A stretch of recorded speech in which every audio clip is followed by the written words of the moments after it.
Hello everyone, welcome back to my channel Civil Gyan Centre. आज के इस वीडियो में हम लोग ingredient of good brick earth देखेंगे। अभी तक हमने एक बेसिक इंट्रोडक्शन देख लिया, क्लासिफिकेशन ऑफ ब्रिक्स देख लिया है। तो चलिए अब शुरू करते हैं। ब्रिक में सबसे पहला जो इंग्रेडिएंट है वो है सिलिका। 50 to 60% इसका परसेंटेज बहुत इंपॉर्टेंट है, याद करना।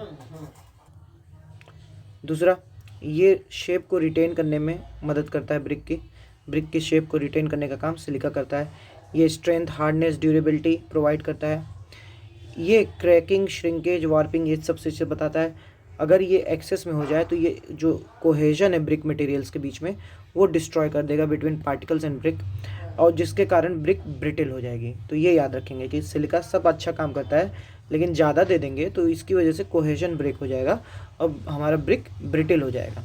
ठीक है, मेन एक की पॉइंट ये है कि ये शेप को रिटेन करने में ये क्वेश्चन बहुत पूछता है।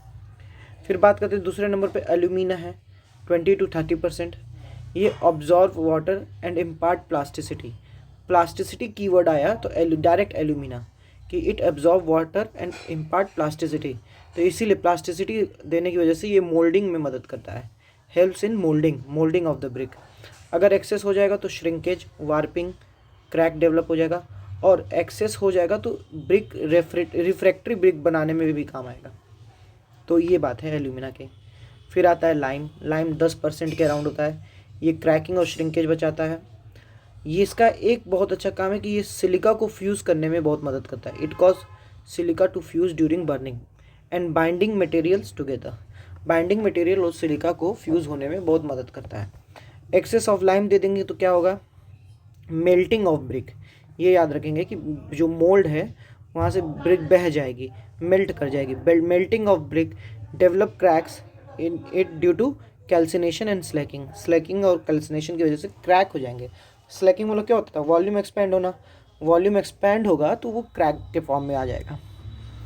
आयरन ऑक्साइड की बात करें, 5 से 6%। ये रेड कलर ऑफ ब्रिक इसकी वजह से ही होता है। इसकी हेल्प जो है लाइम और सिलिका को फ्यूज़ करने में होती है and gives reddish brown colour या red colour. It impart strength, hardness, durability and improve impermeability, ये काम भी करता है। बाकी magnesia less than 1%। It gives yellow tint, make brick yellow during burning. Excess में हो जाएगा तो ये डीके ऑफ द ब्रिक भी करा देगा।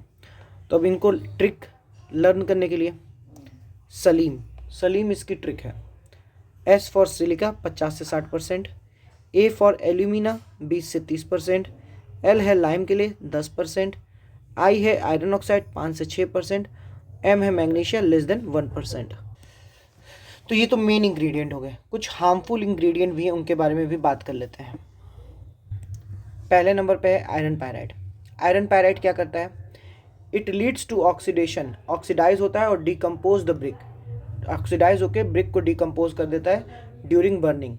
इससे होता क्या है कि ब्रिक जो होते हैं पीसेस में टूट जाते हैं, क्योंकि ये वॉल्यूम चेंज करता है और ब्रिक को डीकलराइज भी करता है।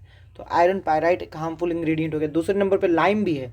लाइम एक्सेस में, लेकिन अगर लाइम एक्सेस में हो जाएगा तो कलर चेंजेस हो जाएगा, येलो फ्रॉम रेड से येलो हो जाएगा। और यहाँ पे भी हम लोगों ने देखा था कि एक्सेस ऑफ लाइम की वजह से मेल्टिंग ऑफ ब्रिक भी हो रहा था। ठीक है, फिर एल्किलीज है। एल्किलीज से बस इतना याद रखिए कि एफ्लोरोसेंस धब्बा आता है, कि अगर एल्किली 10% से कम है तो फ्लक्स की तरह काम करेगा, सही रहेगा।